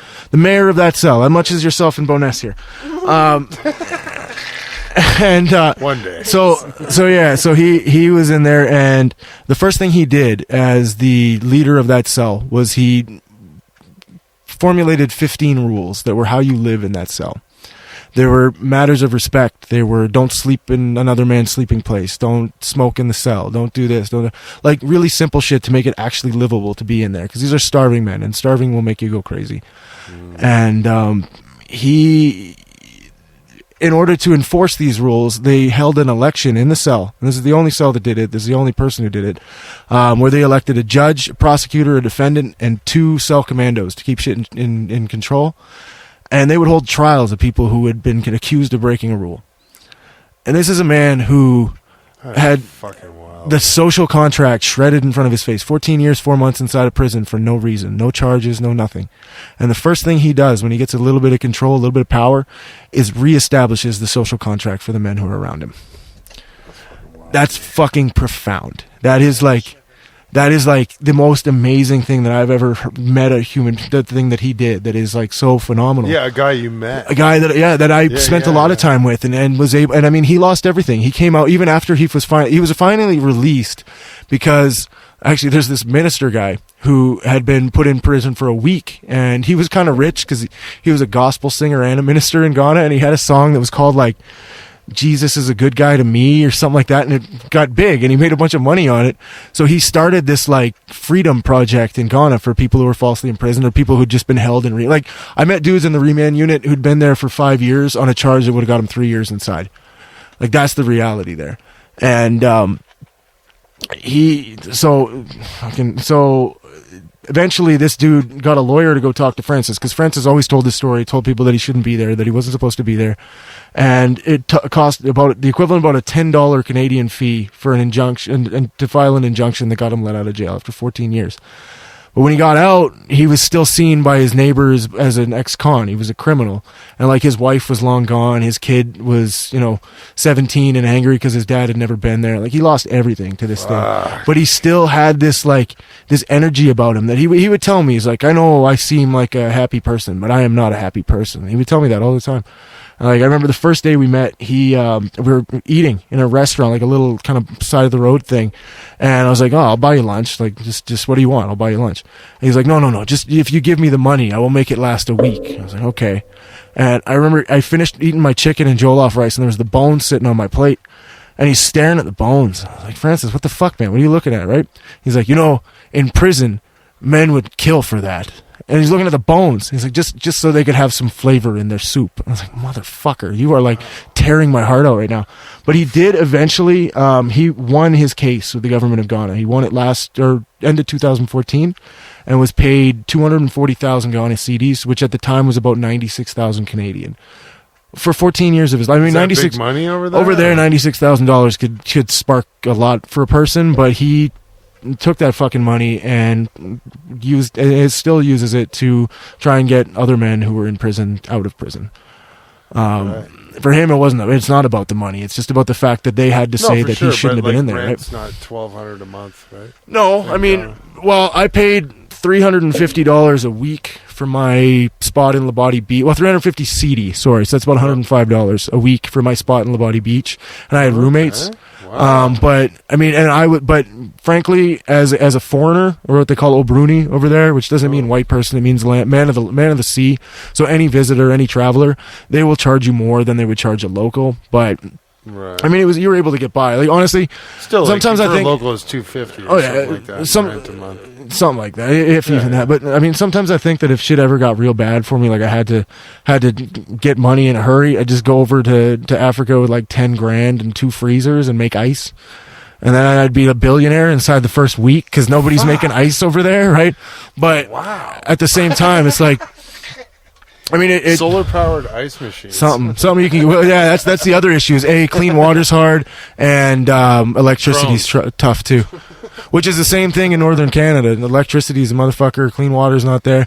I mean, that's why we pursued that project, was because I remember sitting. It was my birthday in 2012, my 30th birthday, and I was sitting there with a woman named Robin Piero, and talking about how we do this shit like this. We send JHR sends people all over the world in order to show the horrible or the unfair exploited conditions that people live in.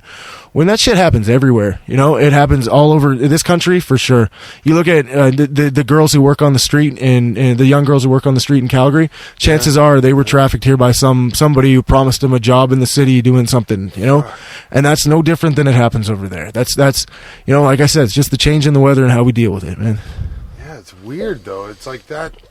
Yeah, that's like Dr. Evil shit. There's one guy that has the whole, human trafficking thing going on. That's his deal. Dude, we worked on a story. He's like, where's Nicolas Cage now? Fuck. Like, come on, let's make how many fucking movies do you need, Hollywood? We just gave you like 5 scripts. Oh man, we were with EPAWA again. We were working on a story at one point that was like, there's a man named Usmanu, and Usmanu is a deaf guy who literally traffics in deaf and deaf mute girls. Are you fucking? Oh, I know, it's the most evil shit you can imagine. And when we got the story through these two Jehovah's Witness brothers, who were they were from fucking Iowa or Illinois, one of the I states. I don't remember off the top of my head, but they were Jehovah's Witness, and they were from a sect that didn't speak in church, so sign was something that they really pursued. And over there, like, deaf people don't. There's no, like, here we have systems in place to try and help people ingratiate themselves to the larger society, whereas over there that doesn't exist. Like I said, I felt free over there, but I knew it was freedom with no rules, no restrictions, and no help if you needed it, right? So no healthcare, I mean I saw dudes who were so poor they were naked, man. Like that's a thing. Yeah. And I mean, but it's also easier to be poor over there because it's a poor place and it's expected. So basically this dude would go to, they have these deaf markets, and like deaf people would come together and they would converse, and they would meet in places. It's like its own little society that existed. And he would come and like claim that he was gonna, I'll get your daughter a job in a hairdressing. She's gonna be work in a hair salon or something like that. And he would take these girls, and they'd be sold in Nigeria during the day they'd be forced beggars, and at night they'd be prostitutes. And this is like that's some seriously sinister, evil shit. Beggar. That seems like that would be worse. But for every person, every story that not worse, but equally as bad, like a terrible day job. This shit that it's common, but forced beggar. Fuck. Yeah. You're the hot one. You go fucking hit him up. Yeah, I mean, but for every shitty... No, it's fine, man. Making light of it. Oh, it's totally fine. But you have to. If you lose a sense of humor, you might as well die. But for every story and situation that I had to involve myself in like that, there was a Francis, or there was a person who reminds you that there's ninjas. There's ninjas. There's people out there who are... good, and that have positive motivations, man. And then even you sit in a van like this and you think, okay, well, I'm surrounded by good people right now, and that makes the rest of the shitty things that happen totally fucking fucking dealable. Cheers on that, bro. Fuck, it's a pleasure to indeed have rad friends, everybody. Cheers. Fucking love you all, and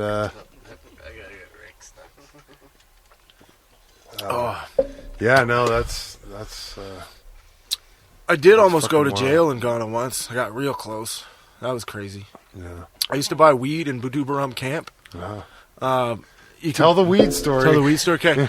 You'd buy it off the Rastas, right? You'd buy the weed off the Rastas. Really? Oh yeah, man. That is hilarious. West Africa, there's a big Rasta community, and I met some fucking crazy Rastas. There was one dude in Cape Coast. His name was Prince. He had a pet monkey named Inky. Inky was the worst behaved monkey I've ever met, and he would wear Indiana Jones, right? He was wearing little red overalls, Inky, sitting on the bar, just like Indiana Jones. And in his front pocket, he had a tiny little flask of whiskey. I shit you not. Wow. And that monkey drank that whiskey. And that night, myself and a dear friend of mine, I'm dead serious. I gotta stop you. Are you I'm dead serious. My buddy London Tom and I, who's like this super suave, like Cambridge educated, he was another journalist over there, but we were like, in some senses we were kind of polar opposites, but we came together because he was just an awesome guy. And like we'd go out and find ourselves in a situation where it was me, him, and like 15 Canadian nurses. We're like, okay, let's run with it. But that night we were playing these fucking drinking games. We were playing Donkey Blow. I don't know, did we ever make you play Donkey Blow? No, Nathan? Okay, Donkey no. Blow is a game where you put a glass in the center of a table and you pour some liquor into it, and then you put a deck of cards on top. And you have to blow on the cards. You can't touch the glass or the cards. You have to blow on them and get at least one off and leave at least one on. Those are the rules of Donkey Blow. And if you don't, then you have to drink the liquor. It's a pretty simple game, and we were drinking this stuff called Cardinal, which is a strawberry flavored liqueur over there. That's super cheap, and it's so sweet, but it's lovely. Fuck, I want to try that. Oh, it's good. Oh, there's weird Akpateshi. There's some London Tom and I on the Akpateshi is another story. But so we're drinking. We're out on this place called Oasis in Cape Coast, Ghana, which is like where the Cape Coast Castle was the last port of call for the slave trade. So when you come out of the castle, there's like the door of no return and all this other shit. But anyways, so we're sitting on this beach, on this beach place, fucking drinking, playing donkey blow, and this fucking monkey we had some girls there with us, and this monkey keeps climbing up into the fucking rafters of the hut thing we're in and pissing on the ladies. It's like, Yeah, they goddamn do that. monkey, That's get the out of thing. here! He's the worst behaved monkey I've ever met, man. Worst behaved monkey I ever met. That's funny because like, Oh yeah, well I was telling this so the weed dealer. What is that? this Oh, that was a total aside. Okay. Okay. So I used to buy weed off the Rasta guys, and in the camp, my dear friend John Kona, who was my fixer over there in the camp, he gave me the story about the brothel and worked with me a lot on that. And I owe him for this one, definitely. So I used to buy, you'd get an ounce of, like, it was shake with seeds and shit in it, so you'd roll a big fat joint and, like, it'd be exploding, like the seeds would be blown up. But you'd roll these big fat joints, and anyways, so I'd buy an ounce off them for about 5 to 7 CDs, which is like $2 Canadian, $3. Oh, okay, It good. was shitty weeds, but you had to roll real big joints. But I would put it in the front of my cowboy boots, so I just walk out. But the thing was, the work I was doing in the camp at the time wasn't approved by the UNHCR. Like I wasn't supposed to be there. And Kona used to bring me in the back way through this place called Big Apple Junction. And that day we'd just been working all day. We'd been shooting all day, and I was tired, and I'd have to walk all the way around to get a taxi. So that day I was just like, fuck it, I'm going out the front. I'm walking out the front, and I got my camera over my shoulder, and this man comes running up at me. He's like, who are you? Why are you here? And he was one of what they call the vigilante crews, which are like the local police in the camps. And then the UNHCR guys start catching wind that then they're coming over to walk to me, and I'm just keeping going. And Kona's like, keep going, keep walking. Don't even talk to him. And I remember as he's saying this to me that It's like that in America. that I have an ounce of weed in each of my boots. Oh, While these fucking local cop guys are. you got ratted out. No, I didn't get ratted out, but I just remembered that and be like, oh shit, I really got to get out of here. Like if I get busted with this, I'm either going to go away into a hole or I'm going to have to bribe a lot of people, right? And so Kona just kept pushing me, and eventually it's kind of an anticlimactic story because he just pushed me into a cab and the cab took off and I got out of there. Fuck. But Fuck. thank Christ, It's hey. like that. It's between that and locked up And abroad. in Suam, fucking maximum security penitentiary. That's my biggest nightmare. Yeah, it's not fun. I swear that's my biggest. I go to Mexico one day on an all-inclusive, and they're like, I'm digging through fucking feces to tunnel out of them. Oh yeah, I did do a night in jail in Vegas one time. Oh yeah. Well, Wow, that's a story too. Well, I thought I was in the drums. Okay, my buddy Nico has a band called Crazy Chief. His new band's called the Acid Sisters. Really cool, like country stoner shit. And so they were playing the last ever show at a club called the Bunkhouse. The Bunkhouse is like, it's off the strip, but it's pretty famous. Like the Doors played there and all these other old school bands. And because it was the last ever show, they did it as an all you can drink thing. So you paid the cover and you could drink like open bar because they wanted to get rid of all the stock, right? And so this club that fits like about 200 and some people had like 1,000 in it, right? And then they had a courtyard up front and there was like more. And because they'd promoted it on the strip, they got every douchebag that was like in Vegas, baby, for the weekend. Mm-hmm. And I was there taking pictures, and I got pretty drunk, I'll admit to you. And there was only one bathroom for women and only one bathroom for men, and the lineup was so fucking long, and I was done shooting. I'm like, okay, I'm just going to go. I'm just going to walk back to the strip and get a cab. I go, and I duck into this, like, it was an open fence. It was like an open gate, so I walk in there, and I'm doing my thing. Standing there seeing a man about a horse, right? And and and I hear someone yell because there was like fights in the courtyard and all this shit. So the cops were there, sheriffs were there. So I was like, I'm getting the fuck out of here. So I'm standing there taking a leak, and I hear someone yell at me from behind. And I figured it was just like security or whatever. So I was like, fuck off, let me finish, right? And next thing I know, I'm just getting fucking clubbed. I'm getting fucking cracked in the head. And like I'm on the ground, and I look up, and it's Las Vegas sheriff, right? And he's beating the shit out of me. So I'm beaking away, and I think I called him a tool of the Grand Oppressor at one point. And well, at least you were articulate. So thank you. So they take me to the cells, and you are a tool of the Grand Oppressor, sir. Throw me into the drunk tank, and I'm there for the night, and I'm like, this sucks, right? And then the next morning they're letting everybody out, and they call my name, and they're like, stand over there. And the dude hands me a fucking orange jumpsuit. I'm like, what? Like when they searched me, I'm thinking because you're drunk and you're clubbed in the head a few times. Like, did I forget? Like, did I have drugs on me or something? Like, what's going on right now? Right? And what it was they charged me with trespassing because the place I'd walked into to take a leak was a truck yard. It was like a truck loading dock thing. Fuck. And so I'm in there. God love America. Oh yeah, and they take me to the actual cells of Las Vegas County. And throw me in there, and I'm in a cell with like 2 Mexican guys from East LA and this black dude who used to be a pro boxer who fought Adrian Broner once, which was pretty cool. So we were chatting. It actually became like an after-school special because the one guy was in there for a domestic incident, and he was all mad that his wife had called the cops, and he's like, it was her birthday. And he's like, I'm not even going to call her. And the rest of the cell guys were like, no, man. You got to call her. She's your wife. You love her, bro. And he did eventually call her. Once we got out of lockup, because we got put in lockup because there was a fight in one of the other cell blocks because there was like somebody got in a fight over the razor blades or something. Yeah, so then eventually we get out and we're in the mess hall and I met a meth cook named Trouble. And once he found out I was Canadian, he loved me because he was went like to fucking elementary school trouble. It was yeah, he loved me. Ended up, that was just, well, he was real excited because I was Canadian, and he's like, "Oh, well, in Canada, you can buy as much ephedrine as you want, and you can just like mail it down to me." I'm like, "Yeah, that ain't happening, bro." But yeah, so he helped me figure out what my docket was, but yeah, but yeah, walking in the mess hall, I remember it was like there was like a real big black guy sitting down at the one table, and with like a little dainty dude braiding his hair and shit. I'm like, oh my God, this is really like this is United States prison, and I don't know how long I'm gonna be here. So yeah, so I went over and checked the docket thing, and it was like court date August 2nd. I look at my watch, I'm like, it's July 1st. This is a problem. But no, basically all I had to do is I did eventually post bond, and they let me out at the end of the day because it's private prisons down there, so they get paid on how many meals they serve you. Wow.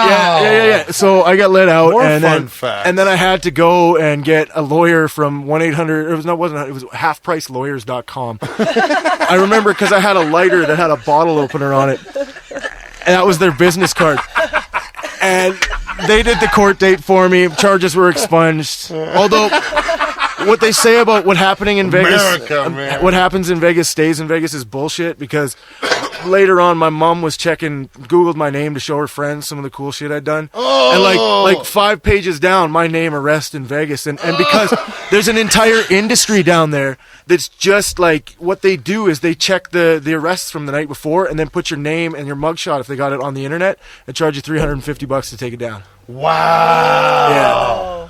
Fuck yeah, America. Keep it up. God love America. Are we done? I gotta pee again. Yeah, we're done. We gotta be done. We gotta do this again, man. Definitely, man. Fuck. A pleasure. Crazy. Fuck. Yeah.